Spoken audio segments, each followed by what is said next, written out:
어두운 침묵 속에서도 난 믿네. 능하신 내 주님 일하고 계심을 보이지 않아도 들리지 않아도 약속하신 대로 행하고 계시네. 하지만 그리 아니하셔도 믿네. 선하신 내 주님 나 사랑하심을 나 바란 그대로 이뤄지지 않아도 깊으신 뜻대로 예비해 두셨네. 믿음에 믿음을 더하여 주님의 크신 손 붙들리 나드릴 고백은 주 사랑합니다. 새벽을 함께 하신 성도님들 사랑으로 축복합니다. 말씀 잘 읽으셨나요? 오늘 5장의 말씀은 나아만에 대한 이야기입니다. 나아만이라는 인물, 아람 왕국의 유명한 장군이었습니다. 그는 이스라엘을 침공해서 이스라엘 사람을 노예로 데리고 왔죠. 여기서 이스라엘이란 북이스라엘을 말합니다. 그렇기 때문에 이 아람의 왕이 북이스라엘 왕에게 편지를 써서 보냈을 때 북이스라엘 왕이 분노한 것은 매우 당연했죠. 근데 이 북이스라엘 왕이 분노했던 그때를 보면 이 상황이 이렇습니다. 이스라엘 왕이 그 글을 읽고 자기 옷을 찢으며 이르되 내가 사람을 죽이고 살리는 하나님이냐? 그가 어찌하여 사람을 내게로 보내 그의 나병을 고치라 하느냐?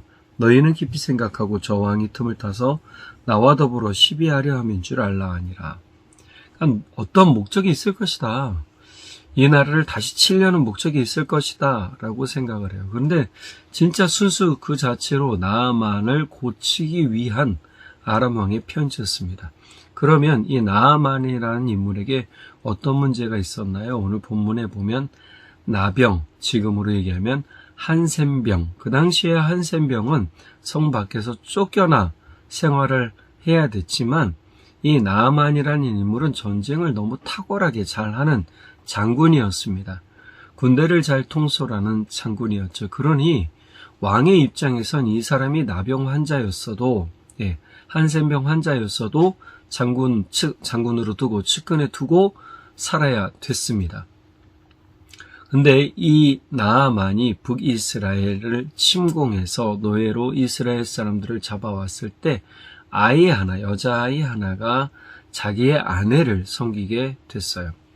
그 아이가 지금 주인이라고 하면 나아만이죠. 나아만의 이 한센병을 보고 자기 나라 사마리아에 있는 엘리사에게 가면 나을 것이다 라고 말을 합니다. 그래서 이 아내가 나아만에게 이야기하고 나아만은 아람의 왕에게 이야기를 하죠. 그리고 왕은 흔쾌히 그래서 편지를 써서 보냈던 겁니다.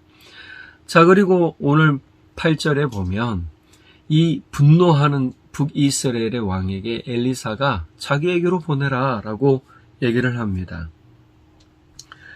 그가 이스라엘 중에 선지자가 있는 줄을 알리이다. 분명히 나아만은 북이스라엘 소녀의 이야기를 듣고 엘리사를 찾아온 거란 말이에요. 자, 그리고 진짜 이 나아만은 엘리사의 집으로 갑니다. 그런데 집에 거의 도착하기 전 엘리사가 보낸 사자가 요단강에 몸을 7번 담그라고 말을 해요. 이 말에 또 불끈하죠. 왜냐하면 그래도 한 나라의 장군 아닙니까? 명망이 있고 한 권세를 하고 능력이 있다는 사람. 심지어 오늘 본문에 보면 11절에 나아만이 노하여 물러가며 이르되 내 생각에는 그가 내게로 와서 나와 서서 그의 하나님 여호와의 이름을 부르고 그의 손을 그 부위에 흔들어 나병을 고칠까 하였도다. 자기 생각에는 친히 나와서 내 몸에 손대고 흔들어서 문질러서 고쳐줄 것이라고 생각했어요. 그리고 심지어 12절에 뭐라고 그러냐면 다메섹강 아바나와 바르발은 이스라엘 모든 강물보다 낫지 아니하냐. 내가 거기서 몸을 씻으면 깨끗하게 되지 아니하랴 하고 몸을 돌려 분노하여 떠났다. 자기네 나라의 강이 이 요단보다 더 깨끗하고 더 좋았다. 그리고 더 좋다라고 얘기를 해요. 그거 얼마나 쉬운 일입니까? 요단강에 몸 담그는 거. 분노하며 떠나가는 그것을 종들이 붙잡아요. 이 장군님, 주인이여, 심지어 13절에 뭐라고 그러면 내 아버지요, 이렇게 본문에 나옵니다. 내 아버지요. 그리고 나서 이야기를 하죠. 선지자가 큰 일을 행하라 말했다면 당신은 행하지 않겠습니까? 하물며 이건 작은 일 아닙니까? 뭐 해서 안 되면 다 떠나가면 그만이고 해서 유익이면 얼마나 더 좋겠습니까? 이렇게 얘기를 했겠죠. 그리고 나아만이 14절에 보면 내려가서 몸을 닦습니다. 하나님을 알게 하는 귀한 일들이 누구를 통해서 일어나는가? 첫 번째, 한 소녀를 통해 일어납니다. 그 소녀는 노예입니다. 근데 그 소녀의 입술을 통해서 엘리사를 말하고 하나님을 섬기는 것에 대해서 아주 담대하게 말해요. 진짜 진심으로 걱정하며 이야기하는 것이죠. 여러분, 우리의 말이 진심이 담기면 그것은 큰 은혜가 되고 능력이 됩니다. 그래서 진심이 담긴 말 한마디, 여러 마디보다 진심이 담긴 한마디가 그래서 소중한 것이죠. 이 진심이 담긴 한마디 때문에 나아만이 북이스라엘까지 온 거예요. 그리고 15절 이후로 보면 자신이 고쳐지고 진짜 하나님을 알게 돼요. 우리가 진실되게 말하는 사람들이 돼야 되고 또 진짜 진중하며 그 마음 가운데 참 사랑의 말을 가지고 전하는 사람들이 돼야 될 줄 믿습니다. 물론 이 과정 중에 나아만이라는 인물에 대하여 본다면 나아만은 참 교만하기 그지없었어요. 그런데도 불구하고 종들의 말을 너무 귀담아 들어요. 이건 참 중요한 이야기입니다. 나보다 신분이 낮아요. 나보다 권력이 없어요. 나보다 힘이 약해요. 그래도 그들이 하는 말을 귀담아 들을 수 있는 사람이라는 거예요. 여러분, 우리는 다른 사람이 권면하고 유익하게 말하는 것에 대해서 신앙적인 권면을 할 때 어떤 태도로 또 어떤 마음으로 받고 있나요? 여러분, 우리가 때로 나아만처럼 분노는 해도 뒤돌아서 그래, 한번 해보지 뭐 라는 순종의 마음이 시작이 되어야 될 줄 믿습니다. 오늘 이 이야기 어떻게 보면 참 중요한 이야기 같아요. 멀리서 한마디 한 거. 그런데 신약에 보면 예수님께서 백부장의 이야기, 예수님과 백부장에 대한 이야기가 나오잖아요. 백부장의 하인이 병들어 죽게 되었을 때 이 백부장은 이 하인을 위해 예수님을 만나러 와요. 하인 하나 죽는 게 뭐가 대수라고요. 근데 그렇게 여기지 않았어요. 사람을 존중할 줄 알았고 사랑할 줄 아는 백부장의 모습을 예수님 보시고 바로 그 자리에서 나았다라고 얘기를 해요. 내가 같이 가자 했는데 거듭 만류하죠. 백부장이 뭐라고 합니까? 말씀만 하여도 낫겠습니다. 직접 내려오지 않아도 됩니다. 말씀만 해주십시오. 나는 당신의 말씀하심을 내가 믿습니다. 이루어질 것을 믿습니다. 이렇게 얘기하는 거란 말이에요. 결국은 그 믿음이 어떻게 해요? 돌아가고 회복된 하인을 보게 돼요. 그럼 언제 회복됐는가라고 물어봤더니 이때쯤 회복됐습니다 하니 유추해 보니까 언제입니까? 예수님이 말씀하신 그때더라. 여러분, 작은 순종이란 말씀만 하여도 낫겠습니다. 오늘 본문에는 이 하인들의, 종들의 이야기, 주인님 큰 일을 하라고 했다면 당신은 기꺼이 하지 않았겠습니까? 하물며 이건 작은 일인데 해도 손해나는 일이 아니니 한번 해보시지요 라고 말한 겁니다. 여기에 따른 것이죠. 여러분, 믿음과 순종은 하나 딱 연결되어 있는 겁니다. 따로 떨어지지 않습니다. 순종은 믿음이 있어야 가능하고 믿음이 있는 사람은 반드시 순종하게 됩니다. 우리에게 주어진 실천은 지금 매우 단순한 이야기죠. 하나님의 방법이 내 기대와 다르더라도 순종하는 겁니다. 자존심을 내려놓고 내 생각을 내려놓고 내 모든 마음에 고집스러운 것을 내려놓고 한번 따라가 보는 겁니다.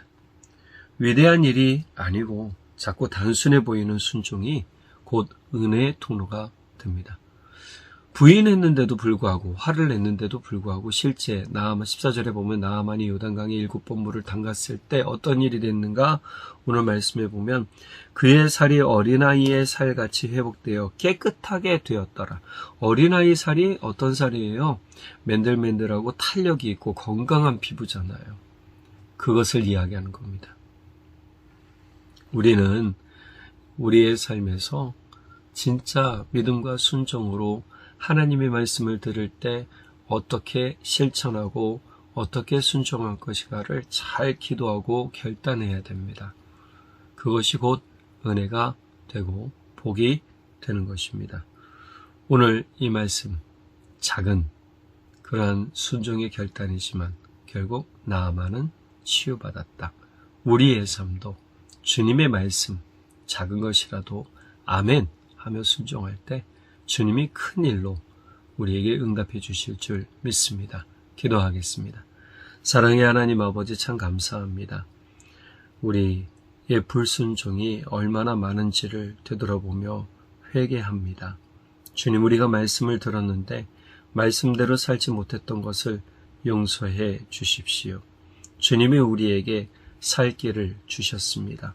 예수님을 통해 예수 십자가 붙들고 사는 이들에게, 예수 십자가의 능력을 믿고 사는 이들에게, 나는 죽고 오로지 예수로 살기를 원하는 이들에게 주님은 생명의 길을 보여주셨고 열어주셨으며 부활의 은혜에 동참하는 기쁨을 주셨습니다.